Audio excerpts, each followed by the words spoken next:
अस्सलाम वालेकुम रहमतुल्लाहि व बरकातहू। भाई नोहिरा शेख को पुलिस जो है ले गई है, दावत दी है। संडे को लेके गई है दावत खिलाने के लिए। अब वहाँ इनके लिए खाने पीने का बंदोबस्त पुलिस करेगी। और मुझे तो ऐसा लग रहा है कि शायद पुलिस को पता लग गया कि इनके पास रहने का इंतज़ाम नहीं है, तो पुलिस ने शायद सोचा कि भाई इनका रहने का इंतज़ाम कर देते हैं। तो जहाँ तक उम्मीद है कि रहने का भी इंतज़ाम पुलिस कर देगी। कल खाने का इंतज़ाम हो गया है और आज देखो सिर्फ खाना ही का इंतज़ाम होता है या रहने का भी इंतज़ाम होता है। ये दोनों इंतज़ाम हो जाएगा तो हमें भी थोड़ा चैन मिलेगा भाई। अच्छा नहीं लगता। हमने यहाँ भाई कई लोगों से कहा था कि भाई नोहिरा शेख के लिए कोई रूम वगैरह कहीं देख लें, लेकिन कोई साहब आगे आए नहीं रूम देखने के लिए। एक जानने वाले हमारे थे, यहाँ कहीं देखे पहाड़ी के ऊपर 7,000 डिपॉजिट और 1,000 रुपया किराया। तो मैंने कहा अरे भाई वो तो इतने में नहीं रह पाएंगी, क्योंकि भाई उनकी बदन है भी है। अब छोटे घर में कैसे एडजस्ट होगा, नहीं वो एडजस्ट होगा ना भाई। तो वही कस मकस में पड़ा था कि इनका कैसे इंतज़ाम होगा, कहाँ सोएंगी, कहाँ खाएंगी, कहाँ रहेंगी। उतने में मालूम पड़ा कि पुलिस ने इंतज़ाम कर दिया खाने पीने का। कल संडे था, पुलिस ने दावत दे करके और बड़े अच्छे अच्छे तरीके से लेके गए हैं और खिला पिला करके रात में सोने का भी इंतज़ाम कर दिए होंगे। अब देखो आज क्या इंतज़ाम हो जाता है, इनको रहने का इंतज़ाम हो जाता है कि नहीं। अगर हो गया तो फिर टेंशन ख़त्म हो जाएगा भाई, क्यों वैसे भी इंतज़ाम इनका रहने के लिए बहुत ज़रूरी है। इंतज़ाम होना चाहिए भाई, बिना घर का आदमी कैसा रहेगा बताओ। अरे मेरी बहना, 100 झूठ बोलते बोलते झूठ तुम थक जाओगी। और ये जो तुम्हारे चमची और चमचे ये जो घूम घूम करके यहाँ वहाँ प्रचार कर रहे हैं, मैं तो 100 बात की एक बात बोलता हूँ अपी तेरे से कि अपने गुनाहों को तस्लीम कर लो और सबके सामने आ करके हाथ जोड़ लो और कह दो कि तुमने गबन किया है, तुमसे गलती हो गई। और तुम्हारे पास जो कुछ है वैसे तो बहुत सारा, क्योंकि पेड़ भी तुम्हारा बड़ा है, तो सब तो खा गए होंगे, क्योंकि ऐसो आराम करने की कोई हद नहीं है। एक बंदा 100 रुपए की भी खाता है, एक 1,000 का भी खाता है, एक 1,00,000 का भी खाता है। तो तुमने बहुत बड़ी रकम तो खा गए हैं, लेकिन यह है कि इतना दिन से जो कुछ रुक करके रखा है, जो प्रॉपर्टी की शक्ल में तुमने लिया था, उसकी कीमत बहुत बढ़ गई है। उसको इज्जत आबरू से मंजूर खान की तरह हाथ उठा दो। और आज नहीं तो कल तुमको हाथ उठाना ही पड़ेगा, क्योंकि तुम्हारे पास इतनी वसात बची नहीं कि तुम लोगों का पैसा आप दे सकोगी। तो बेहतर तुम्हारे लिए यही है कि तुम कितना झूठ बोलेंगे, कितना झूठ। झूठ बोलते बोलते थक जाएंगे तुम। अब जो है देखिए, बताते हैं, कहते हैं ना कि हर चीज़ का एक वक्त होता है। तुम्हारा झूठ बोलने का वक्त था, झूठ बोल करके तुमने लोगों को फंसाया। अब तुम्हारा वक्त खत्म हो गया। अब इस बात को तस्लीम कर लो और लोगों के सामने आ करके अपने गलतियों का एतराफ़ कर लो। हाथ जोड़ करके माफ़ी मांग लो, अल्लाह से भी माफ़ी मांग लो और बंदों से भी माफ़ी मांग लो। हो सकता है कि कुछ बंदे उसमें से माफ़ कर देंगे, कुछ रह जाएंगे, लेकिन अल्लाह तो गफूरुर रहीम है।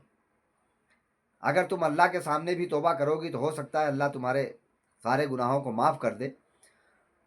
मत पड़ो दुनिया के लालच में। अब तुमने जितना खाना पीना था खा लिया, अब जो बचा है वो जिनकी अमानत है उनको इज्जत आबरू से वापस कर दो। और ये जो पैसा तुम ये हराम ग्रुप बनवा करके ये हराम ग्रुप में पैसे को अपने तकसीम कर रही हो, ये सब रोक दो। ये लोग तुमको तुम्हारा पैसा खाते जाएंगे और तुमको दलदल में ढकेलते चले जा रहे हैं। लेकिन कहते हैं ना कि जब इंसान का वक्त बुरा आता है ना तो उसकी बुद्धि भी भ्रष्ट हो जाती है। तो हमें लगता है ऐसा है कि तुम्हारी भी बुद्धि अब भ्रष्ट हो चुकी है। लेकिन अगर कुछ भी थोड़ा बहुत बुद्धि बाकी है तो अभी भी उसका इस्तेमाल करो और ये हराम ग्रुप वालों को पैसा देना बंद कर दो। ये जो तुम्हारे हराम ग्रुप वाले हैं और ये झूठा प्रचार कर करके तुमसे पैसा ले रहे हैं और तुमको दलदल में और ढकेले चले जा रहे हैं। भाई कहते हैं कि इंसान से ही गलती होती है। आ जाओ मंजरे आम पर एक दिन, बंद कर लो। अगर शर्म आती है बोलने में, मुंह दिखाने में, आंख बंद करके बोल दो, लोगों के सामने बोल दो सच्चाई। और चेहरा भी तो अब तुमको वैसे तो ढाकने की आदत खत्म हो गई है, लेकिन फिर भी अगर शर्म आवे तो चेहरा भी ढाक लो। आवाज से लोग पहचान जाएंगे कौन बोल रहा है। लोग अपनी अम्मा और अब्बा और बहन और बीवी की इतनी आवाज नहीं पहचानते होंगे जितनी नोहिरा शेख की आवाज पहचानते हैं, क्योंकि तुमने लोगों की जिंदगियों को तबाह कर दिया है। 6-7 साल से हम लोग तुम्हारी ऑडियो वीडियो ही देख रहे हैं। थका दिया है तुमने नोहिरा शेख। बहरहाल दोस्तों, मैं तो मेरे दिल को भाई थोड़ा सुकून है, इसलिए मैं अपनी खुशी को लोगों के सामने भी जाहिर कर रहा हूं। क्योंकि भाई अप्पी को दावत मिली है। अब अप्पी जा रही है दावत खाने के लिए पुलिस स्टेशन में। अब देखते हैं कि जज साहब क्या करते हैं। अब जज साहब या तो इनको रहने और खाने का दोनों इंतजाम कर देंगे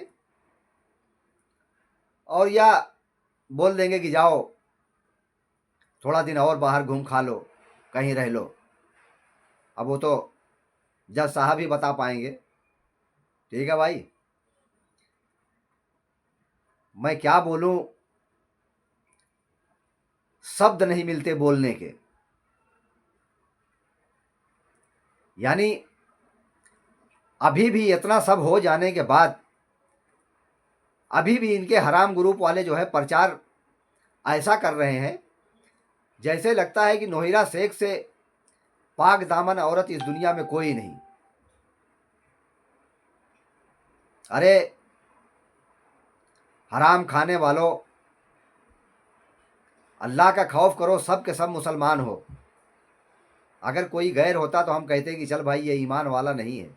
तुम लोग यार ईमान वाले हो, थोड़ी भी ये खौफ नहीं कि अल्लाह के यहाँ जा करके एक दिन मुंह दिखाना है। कैसे मुंह दिखाओगे यार? अरे तुमको क्या मिल रहा है? यही जो दिन भर नोहिरा शेख के कसीदे झूठे सही पढ़ते हो यार, इसके बदले में कुछ काम करो, हाथ पैर हिलाओ।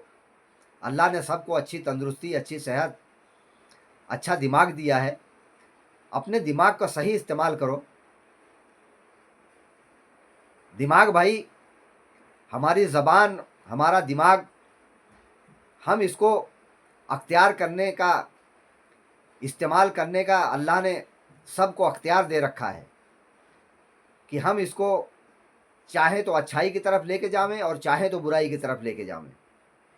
छोड़ दो भाई गुनाहों को। ठीक है भाई, ये मेरी छोटी सी नसीहत थी और लोगों को ये छोटी सी मालूमात थी कि नोहिरा शेख का खाने रहने का इंतज़ाम हो गया है। लोग खुशियाँ मनाएं, ढोल बजाएं, अप्पी का रहने का इंतज़ाम हो गया है। ठीक है भाई, अस्सलाम वालेकुम रहमतुल्लाहि व बरकातुहू।